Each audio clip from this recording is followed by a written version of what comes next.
Hey folks, it's Frithgar here, how you doing? I finished this field, and I can't actually remember how much I got for it. I know I promised. I think it was around $27,000 in total. It may have been a little bit more than that even. However, the reason that I forgot how much it was because I was really excited because when I went and checked, we have now got the maximum discount available, and that sends it all the way down to $333,000. However, I'm thinking that I won't actually. I know I said that I'd like to buy it by the end of the week, but if I was to plant it before we buy it, it would basically be planted for free, wouldn't it? And we get paid to do it at the same time. So I'm not going to do that now. I've got something else that I'd like to do. But we can buy it. Beginning of next week, we will buy this one. I promise I will have gotten it planted by then. So it'll be ready to be ours. Now then, we're going to head back down to the bottom. Before we do that, my weekly question. Just come in through here and sewing machines. There we go. Every time I say that, I keep thinking of the sewing machine simulator that I was telling you about. I just think that would be such an awesome game. I don't know why. For some reason, I think that'd be really cool. You know, episode 1, sewing on a button. Episode 2, repairing a zipper. After that, I'm kind of out of ideas. I suppose we could put on a pocket or something.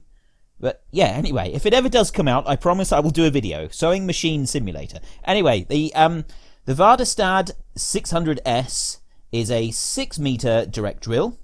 The Horsch Pronto is a 9-meter direct drill. The Lemkin Solitaire 12 is a 12-meter ordinary drill. And the Amazon Condor is the magnificent 15-meter spread. And it's a regular drill. It's not a direct drill, but although it does take fertilizer.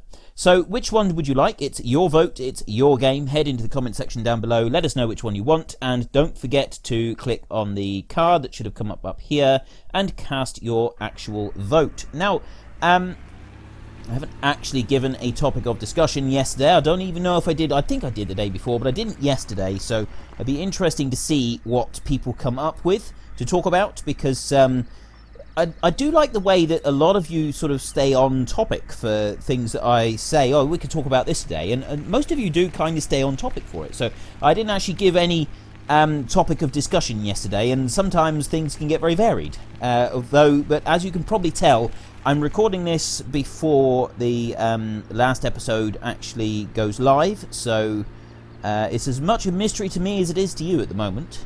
Now then, what was the other thing I was thinking? Oh, yes, if I just bring up the map, you see it's still flashing, Wright Agribusiness up there. Denton Bakery no longer has any special sale going on. The crops in the fields, this one has been cultivated as well. I didn't actually do that. I was waiting for this grain here to ripen. So we got all of our crops is ready to go. And if you come through here, wheat is still on sale. It's dropped down in price a little bit, but it's still a better price than we would get anywhere else. I would love to be able to sell it all. I'm not going to sell any wheat there until we've actually harvested all of our own. If we can harvest our own and then get it all down there, or at least a trailer full, that's what we're going to do. So we can at least get a trailer full sold, and that's going to get us a decent bit of money. Obviously, if we go for 2 trailerfuls, there's going to be a significant difference. Actually, no, it probably won't be. There's only 45,000 litres in the trailer. There's not going to be a huge difference in the quantity in the amounts that it's all going to drop by, but we'll see. As soon as we get a trailer full, and I'm actually going to empty out the silo, I'll put that into the trailer first, and then we'll go back to the combine working in the field, and we'll get some off of that one as well. As soon as it's full, we will rush back off up to Wright Agribusiness with the Challenger, and we'll see if we can sell it and make a little bit of extra money, because we haven't sold crops for a little while. Right, the end is in sight, home is nearby. We want to get that case going immediately. We're going to go straight up there now. This is reckless driving through my yard, it really is. I don't want to be driving like this on a regular basis. Right, I'm in a hurry, that's why. It's my excuse. Oops. Okay, I'm going to damage my new truck if I keep driving like that. Now then, into the combine and start. Oh, listen to that. That sounds like a beauty. This one actually sounds like it's got a bit more of a roar than several of the other combines. Oh, and yes, we don't have a hitch, do we? So we do need to have the pickup. We'll have to just get that one and pull the header out. Which way? I think actually we'll have to take it down over here. And we will need to go a little bit more sensibly now, because we do have a very expensive header and header trailer on the back of our truck. This isn't the sort of thing that we want to mess around with and break.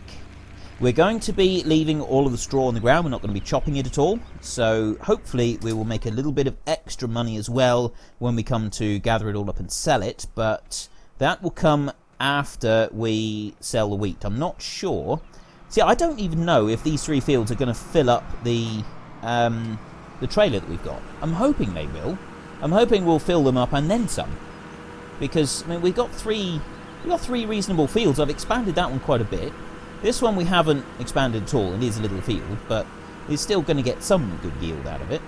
And now, of course, the big question is, can we get the header off the header trailer on this bit? I know it does have a tendency to sort of pull it over a bit. I am wondering if we hitch on a minute like that, and then if we unfold the combine, is that going to lower the back slightly to give us a bit of extra oomph, a bit of boost in the front? Doesn't look like it. So we're gonna have to. Right, it really doesn't like it. I'll tell you what we can do though. Rather than trying to yank it back sideways like we did previously, if we nip down here to the truck, turn truck on, would be a good start, and just slowly ease it forward like that. Perfect. Right, I'll pull this one onto the grass over here, so he's out the way. There we go. Right, he can stay there. I can't believe that this combine doesn't have a hitch on it for the header trailer. That seems like such a counterproductive sort of thing to do, really, doesn't it? Oh well. Now, can I change it to the straw swath thing? Oh, that's leaving a straw swath, and that's the chopper. So we've got straw swath on it now. That's all we've got to do, really. Right, let's start this bad boy up. And we're away. Our very first slice with the brand new Case 7130. What an absolute beauty. And of course it does feel so much more satisfying when it's your own combine instead of bouncing around the field in someone else's combine. You just come into cab and take another look. Oh, there it is. Look at that. Get that rush, that feeling that I was describing to you last week when you first get into a combine. I've no idea what the feeling is like when you first get into your very own combine, never having actually owned one of my own. But I'm sure it is pretty good. Right, I want to change to there, and then I can lift the header. And how we lift... That's nearly 2,000 litres of grain just in one pass on that field. I think we are going to have a very good yield out of all of this. So if I turn round, lower it back down again, I think we're going to... We'll get back down to the end with just our own driving. And I'm going to do this from in-cab again. It's actually a little bit more difficult. You remember I was saying yesterday in the New Holland that it's when it's higher up, it's actually easier to judge. This one is reasonably high up, but I'm finding it's actually a little bit more difficult to judge this one than it was to judge the one yesterday. I don't think it's the crop. I think even though the header that we had yesterday was a lot longer, we're closer to this one, and that does seem to make a bit of a difference to it. Well, it's not a huge difference, but it's enough that I'm much more conscious of the fact that I can't quite see it lining up properly. Right. Bring that one up. I don't want to go too fast when I come off the end, because I don't want to leave big stripes of straw everywhere. Come back round there.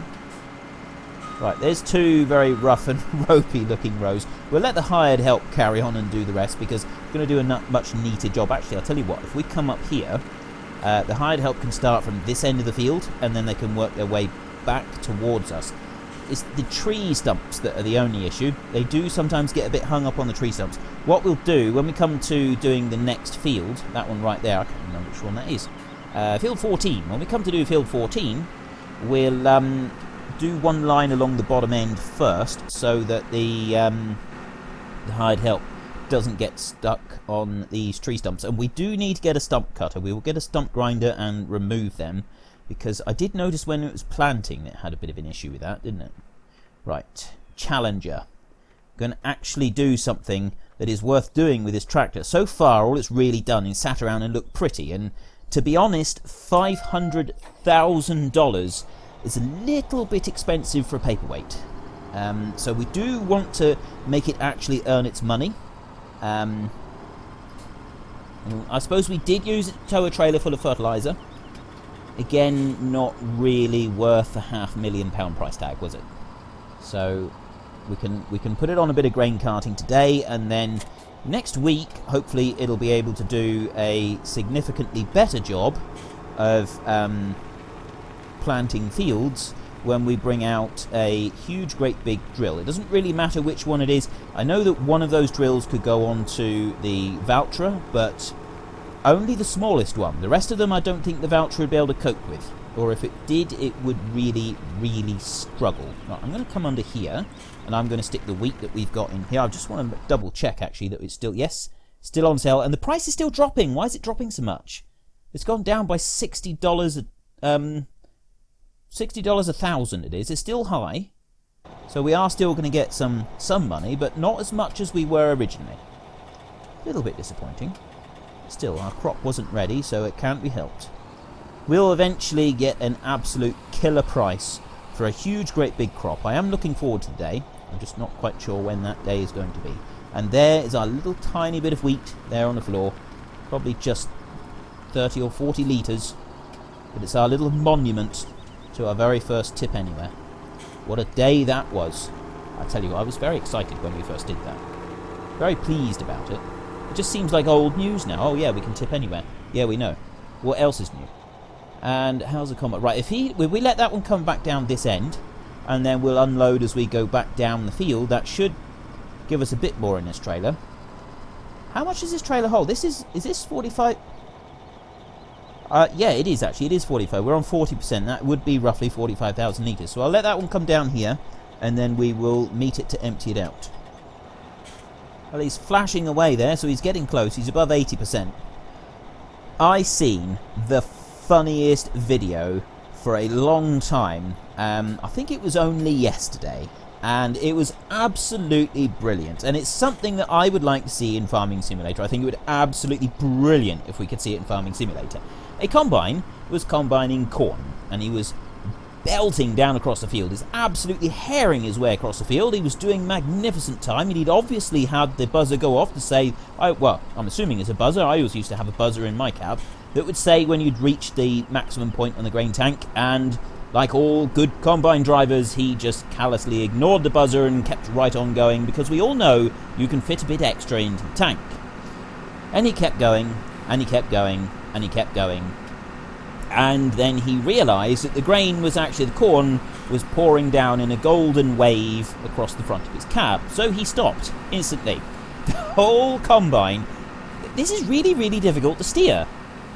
I know it's sensitive, but I wasn't expecting this. It's actually really, really difficult to line it up and get it straight with the combine. Yeah, and also the spout does seem a tiny, tiny bit short for the length of header that we've got. Oop, nope. Stay there. Still got a fair bit. But yes, he applied the brakes, or at least just stopped the combine, because the hydrostatic drive does mean that it tends to stop fairly quick when you pull back on the drive. And the whole combine leapt forward, just tilted right forward, and a absolute mass of corn showered down across the cab and completely covered him. It was absolutely hilarious. Tipped the whole combine forward, and then he went back up onto his wheel. So nobody was injured, nothing was damaged, except for the poor man driving it. Just his pride. I imagine his pride was hurt quite severely, because there was someone chasing him down across the field with a chaser bin and hadn't quite caught up to him. And it was literally only a few yards away. I don't know if anyone else has seen that video, but it was absolutely hilarious. I genuinely laughed hard and long at that video, and then I watched it through several times. And it was what was really good about it was we had the in-cab view as well. You just start to see the grain coming down over the side and then pour down in front of him. Part of me, because it was so well filmed, like the timing and everything, he's happens to got the camera on inside the cab as well as outside the cab, did make me think that maybe he set it all up. Personally, I don't really care if he set it up or not, because it was funny. It was really funny. And so if he did set it up, excellent, well done, sir. I appreciate the sacrifice. If he didn't, then hard luck, sir. That was very unfortunate for you, but All the same, I appreciate the sacrifice. So if you ever do get a chance to go and see that video, please do. I've no idea what you'd find it under, what it would be classed as. Just switch over and turn it on. Right, we'll do this little bit in cab. So we haven't quite got a full trailer yet. What were we on? We were like 27,000. So we've probably got another 2 grain tanks to get yet. I'll do 1 pass along the bottom of the field there, so that we can then empty out, and then I will start... Actually, we're going to do 1 pass along the bottom of the field here. I'll empty into the trailer, then we'll do 1 pass up the side, and again along the top, because if we don't do along the top, we don't really have enough room to turn around properly up the top end, and then we can just start working the field. We can let the hired help carry on with the rest of it. But so far, I'm very pleased. This field has been done in record time, considerably faster than the last combine we had. So, all in all, things are beginning to look up. I think we are finally beginning to make ends meet here. We have $400,000, so that would definitely be classed as making ends meet, even by my standards. Let's just bring this in around here, and there we go. So yeah, I'll do this 1 pass along here so that we don't get any issues with those tree stumps, and I really must remember to get a stump grinder onto those stumps as soon as possible. I'd like to do that. I'd also like to... I'm going to do that this episode. We are going to sell a trailer load of grain, trailer load of wheat, up at Wright Agribusiness before the end of the episode. Well, so long as they're still giving a good price for it. What's the price now? See how fast it's dropping. Look at that. Oh, it's terrible. Maybe we should just hang on to it, because now it's getting... Probably shouldn't do that. The person that goes along behind me with a baler, or the forage wagon in this case, they're really not going to appreciate great big piles of straw like that. The reason I know this is because I used to drive the baler, and yeah, you don't like big piles of straw. That's how you break shear bolts on the baler. And if you break a shear bolt on the baler, it means getting out of your nice, comfortable, air-conditioned cab and going and climbing into a dusty, dirty, very hot baler and putting on a new shear bolt. You don't really want to be doing that on a regular basis. I know some people say they don't really mind. Oh, yeah, it's just a shear bolt. I don't want to get covered in dust and grime and then have to spend the next 12 hours in it. I'd prefer to stay clean, thank you. Just because we're farmers doesn't mean that we have to be dirty, does it? I don't know, what's everybody else's preference? That can be a topic of discussion for today. Do you mind getting absolutely plastered in filth at the start of the day and then spending the whole of the rest of the day in your machine being absolutely covered in muck and mud and grime and oil and dust and grease, etc.? Because I hated it. When I came to grease up my combine in the morning, I would wear gloves and I would wear a boiler suit. And then after I'd finished doing the grease up and everything, I would take the disposable gloves off. I had water with me that I would sort of rinse my hands off so that it was all... So I basically got rid of the dust. And I'd take the boiler suit off as well, so that for the rest of the day I had clean clothes and clean hands and so on. And then when I was in the combine, I wasn't putting dirt and grime all over everything. And I kept a pack of disposable gloves with me, so that if ever I needed to get out and change a knife or something, I'd put one of those on, a couple of those on, so that I didn't get combine filthy. And I'd do the same in the tractor when I was doing baling as well. Some people said that I was just being fussy and ridiculous, and other people thought it was a good idea. So what's your opinion on it? Head into the comment section, let us know what you think. That's today's topic of discussion. Is using disposable gloves as a farmer a good idea, or potentially a little bit OCD? Yeah, be interested to hear your views on this. And don't worry, you can, if you think it's an absolutely ridiculous idea, please feel free to say so. Just try not to, upset the rest of the people that don't like to get too dirty, because there are plenty of us around. I've been called all sorts of names for doing this, but at the same time, I don't really understand why some people tend to get really upset by it, and that is something I can't understand. Right? Yeah, it's fair enough that you don't want to do it, but why would you get genuinely upset and angry that someone else is choosing to use a pair of gloves when they service their combine in the morning, or do some work on a baler in the middle of the day? You might not want to do it yourself, but why would you get angry and upset? That's something that I just don't understand. And yes, I have actually seen people get quite angry and upset, and like proper shouty upset at the thought of using disposable gloves to do such a job, which just seems so bizarre. Anyway, there's all sorts of people in the world. I'm going to engage the hired help now, and I'm going to let him crawl up across the field for a bit. We're going to fill this grain tank up so that we can get a bit more into that trailer, and let's just see how it... $700. I'm beginning to think it's really not going to be worth it. I think what we'll do is we'll get a tank full now and we'll rush up and we'll sell it, because I don't think... this is just going to drop, isn't it? It's not going to go up at all. It's just going to drop. Because it's gone for a good... it's got this this price going on. I think that it's just going to drop continuously until the sale ends, because it's simulating everybody rushing in and selling all their grain. So, yeah, I'll let this one go back up the field and then come back down again, and that should probably be enough. And we'll empty it. We'll empty out the combine and then rush up there to try and get what little we can, and the rest of the grain we'll just store in our silo for a later date. Right, he's just lowering back down in, and it's getting later in the day. He's got his lights on now, and I never turned them on, so it's obviously the hired help's done that himself. If we pull up alongside, we've got nearly 34,000 litres in the trailer, and with what we get off of here, we could be approaching... oh, he's at 80% already, so by the time we get down to the other end of the field, we could be on a trailer full. And if we can get a full trailer out of this one, we will get a good sale. I just checked the price, and it's now below 700. It's just tickling down through. I suspect it's going to finish at 8 o'clock, and we are... okay. See how easy it is to just drift on this one? It's so sensitive. And I got a steering wheel. I don't have keyboard steering, which does make a significant difference. For anything like this that is sensitive, it's such a difference being able to use a steering wheel compared to a keyboard. But still, it's all over the place.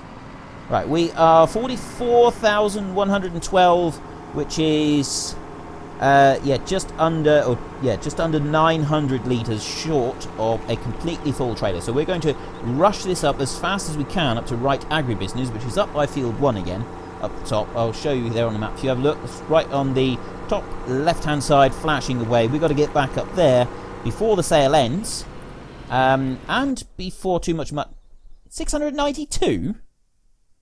I really don't think it's worth it, to be honest. I think perhaps we should just hold on to it. I mean, I've committed now.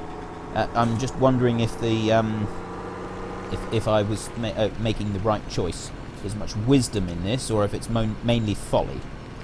Seems to be the difference between wisdom and folly is only measured by the actual success. Because beforehand, plans that could be considered wise or could be considered folly all seem to be quite similar, and then the only sort of real way to judge them as actual success or actual folly is, the actual outcome. So is this going to be folly, or is this going to be wisdom? We shall see. I know that we're not going to get a huge amount, but we could get... what are we going to get? Well, we're looking at 700. It's less than 700, obviously, and decreasing rapidly.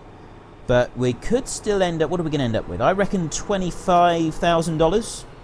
And $25,000 is not to be sniffed at. Still think we could have done better. I mean, what were we were originally 760, and that would have been closer to $30,000, roughly. I can't really work that out in my head. I'm reasonably good at mental arithmetic, but that's a bit beyond me. I might have to do that with a calculator later on. If I remember, I'll talk about it next week. There are things that I keep forgetting. Like in the Sosnovka series, I asked you last week.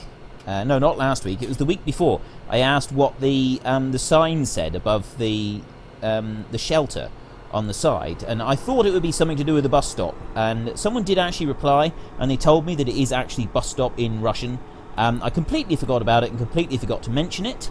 And now that we are approaching the next Sosnovka series, because I know that some of you only watch that and some of you only watch this one, I'll probably completely forget to mention it again, because I'm just that forgetful. And we are struggling, although to be honest, I think the Valtra would have ground to a complete stop by now, and we are belting up this hill without any... look at that. That is fantastic. That thing, this thing is an absolute beast. That is brilliant. I'm impressed. Oop, there we go. I am actually very impressed with that. He went down to 10 miles an hour, but that was all. And yeah, I thought that he was going to slow down a lot more than that, but just a 10 mile an hour. And then he started pulling away back up, halfway up the hill. That Valtra would have gone down to 2 miles an hour and would still be near the bottom of the hill, I think. So this tractor, I'm starting to think, was worth it. Even if we just use it for grain carting, it would probably end up being worth it for the massive amount of time that we save. But we are very rapidly approaching the end of this episode. So my weekly question is, which of the 4 seed drills do you want? I'll show you them in a minute. I want to get up and sell this. It's the Vardestad, it's the Horsch, it's the Lemkin or the Amazon. It's your vote, it's your game. Head into the comment section, let us know which one you want. And see if you can't persuade other people to vote for the one that you're voting for. And of course, don't forget to actually mouse over in the top right hand corner and cast your vote. Right, what are we going to get? 683? It's dropping a bit too fast for my tastes. Not very happy about that, but anyway, here we go. What are we going to get? 44,112 litres I think we had in there. Let's just have a look at it actually pushing back through. Excellent. Right, there we go. That is everything. And we have $30,000. So, in actual fact, if we'd had the full price, we'd probably have had $35,000. That's actually more than I thought we'd have got. That's pretty good. 35 grand. And we'll put the rest into the silos and we'll store that. How's that affected the price now? That's only knocked it down by $2 per 1,000 litres. We'll still store the rest because I don't think we'll be able to sell any more. We'll wait for another sale for that. So yeah, the question is that Vardestad there, the 6 metre one, that Horsch there, the 9 metre one, that Lemkin Solitaire there, the 12 metre plain drill, or the Amazon 15 metre plain drill with fertiliser. Yeah, that's the 4. Okay, 1, 2, 3, and 4. Wonderful machines, each and every one of them, and I've actually used all of them now doing missions, except for the Amazon Condor, I think. I don't know if I've actually used the Condor or not. I know that I've used the rest, but I've got a feeling I have not yet used that Condor. And the main reason would be is because if I see it come up, I tend to put it back and go for a different one because it's so wide, the price is a lot cheaper. But anyway, that is... Oh, I better keep the beacons on. That is all I've got time for today. So if you've enjoyed this episode, then please head down below and give us a like. And if you really enjoyed it, then please tell your friends all about me. Get them to come and watch as well. That would be awesome. I will finish the field that I'm doing, and I'll make a start on the next field, but we will finish up doing the combine in the next episode, and then we can take a look at getting a forage wagon and start collecting up the straw. We'll probably use a mid-sized forage wagon, and we'll use the Valtra to do that rather than using this Challenger, because I don't think it's worth buying a huge, great big forage wagon, and we'll use the Challenger for pulling whatever seed drill you guys pick out for me, and possibly a cultivator as well. But until next time, thank you very much for watching. This is Frithgar. Goodbye, and see you later.